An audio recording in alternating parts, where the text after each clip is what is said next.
Hello, I'm Sheikh Sohail from Indian Institute of Management, Tiruchirappalli, and I will be explaining the topic and the factors that led to India not being one of the manufacturing giant and a comparative study of with China. So I'll start with the summary. While India boasted a large and young population, abundant resources, and a growing domestic market, its journey towards becoming a global manufacturer giant has been riddled with challenges. Several historical and economical factors have limited the ability to fully capitalize on this potential. One of the key constraint is the legacy of colonialism.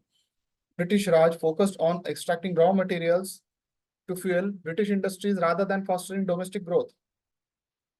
This shunned the development of strong industrial base and a skilled workforce.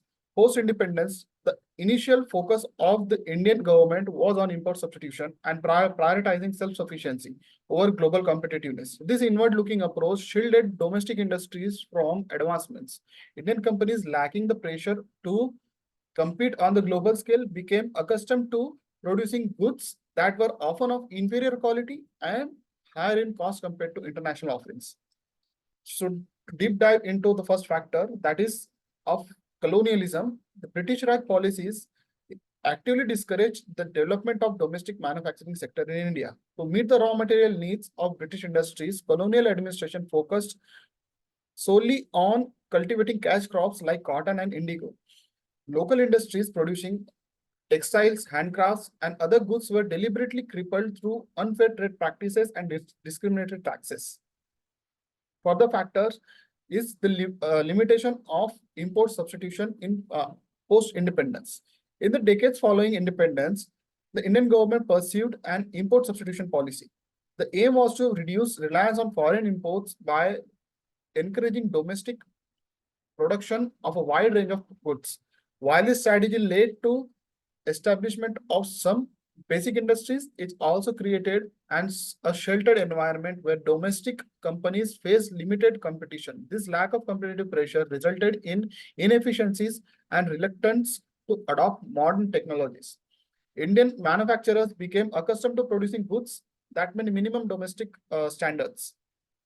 The third factor that I'll be explaining is too much of bureaucracy in Indian system.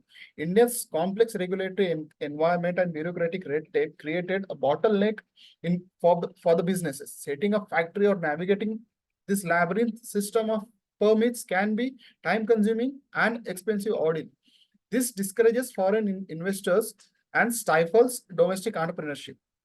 Potential investors were wary of lengthy and approval processes and unpredictable regulatory landscapes, while domestic entrepreneurs were burdened with mountains of paperwork. Further, to support all these factors, the fourth factor, that is of missing infrastructure. Infrastructures remained a major hurdle in the past. Deficient transport networks, including potholed roads, overburdened railway systems, inflated logistic costs, sufficed by power outages were frequent, destructive production systems. All these factors raised companies' operational expenses. These inadequacies make it difficult for Indian manufacturers to compete with countries like China, which boast world-class infrastructures. A robust transportation network is essential for efficiently moving raw materials and finished goods and people. However, India's infrastructure lack all this. Also, India lacked the skill in its human resources. Skill gap was presents a significant obstacle. While India has a large workforce, a significant portion lacks the skills required for modern manufacturing. Educational institutes often struggle to face with the evolving needs of the industry, churning out graduates whose skills don't align with the requirements of employer.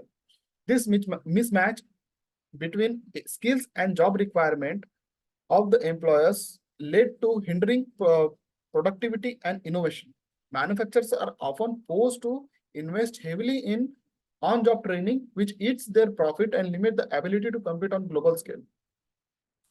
Further, also aiding this is the rigidity in our labor laws. Another factor is the stringent regulations regarding hiring, firing, layoffs make it difficult for companies to adapt to changing market conditions. For instance, complex regulation, government factories closure, and retrenchment discourages business from expanding or scaling up operations for fear of getting bogged down in legal proceedings. So, uh, what is the future? How does the future look? Despite all these challenges, there are positive signs. Government has launched initiatives like Make in India to attract foreign investments and promote domestic manufacturing. Efforts are underway to improve infrastructure, streamline regulations, and enhance skill development. Recent years has seen a rise in mobile phones and automobile manufacturing in India, dedicating growing to growing GDP.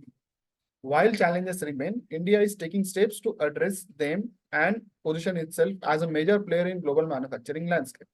Thank you for listening.